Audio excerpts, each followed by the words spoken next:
Welcome to Hood Champion Boxing and Sports. In boxing, you find a way to win or you find a way to lose. Wow, WBA is all I have to say. The WBA is not playing around, people.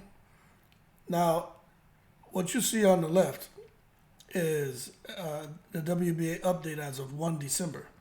What you see on the right is the WBA update. Let me see if I got a date on this one, man.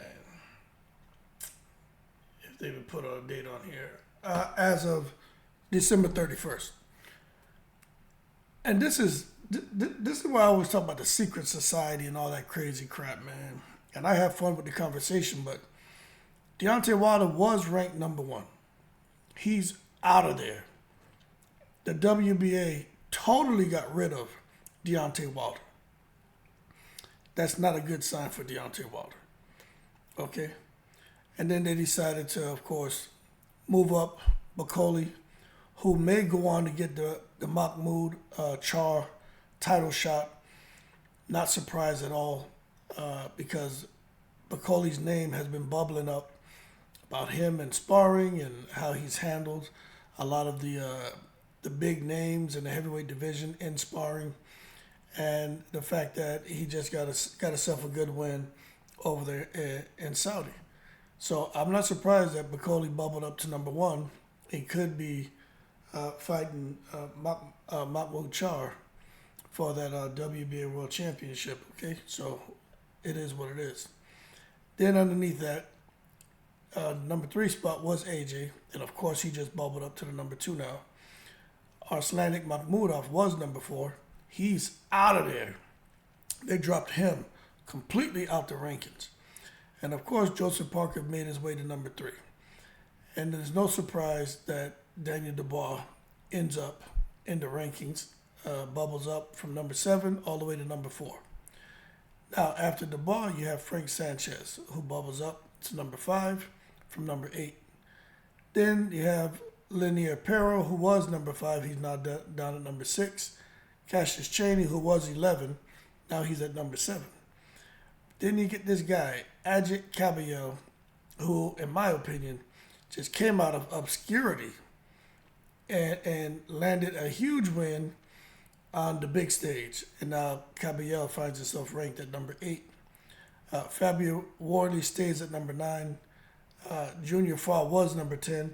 He's totally fallen off now because he got tranquilized by Frank Sanchez. And Flip Hergovic was number 12. He's now number 10. And there's a couple others that fell off here. But at number 11 is Jarrell Miller, who was number 6. Now he's at 11. Then Jared Anderson's at 12. Jonathan Goodry's at 13. Justice Hooney's at 14. And Ivan DeCheco is at 15. But what I don't understand, why would Jarrell Miller stay on this list? You know, I don't get it. Maybe because he put up a better effort against Danny Dubois than what Deontay Wilder put up against Joseph Parker. You know, I don't know. But I am surprised that they just totally dropped Deontay Wilder from the rankings. But at the end of the day, these sanctioning bodies do what they want. And for those of you who felt like maybe the sanctioning bodies are fair to fighters, I don't think they're fair to fighters at all. I think they're fair. They're gonna make sure they do what they need and what's best for their business. But damn, I wasn't expecting that, especially for them to just totally drop Wilder and keep Jarrell Miller. But I gotta be honest, Jarrell Miller put up a better effort than Wilder did. Miller let his hands go, you know, although he got winded, he didn't have a lot of pop on the shots.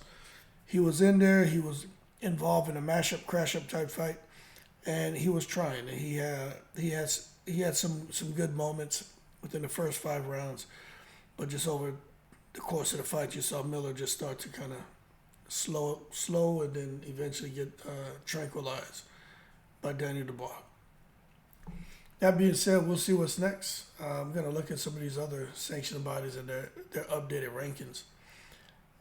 This could be what these sanctioning bodies are pushing Wilder, out of boxing Because I tell you what, these huge paydays that Wilder was in line for, I just don't think they're there right now.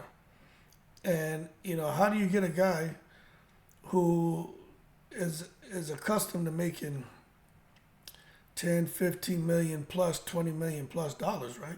How do you tell him, hey, you got to come down and take maybe a $2 million payday, or maybe $1 million payday,